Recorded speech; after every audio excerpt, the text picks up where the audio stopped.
Anything but peace and quiet, hey? So, kind of a quiet day, baby-wise, but successful. We had twins and 2 singles.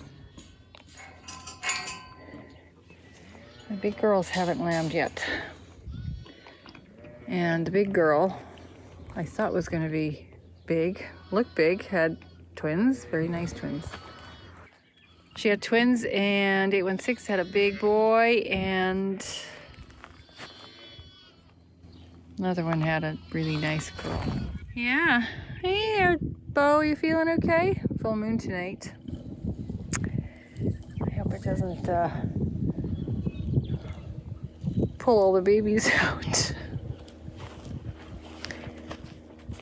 Anyway, very warm, plus 25 today, so that's great.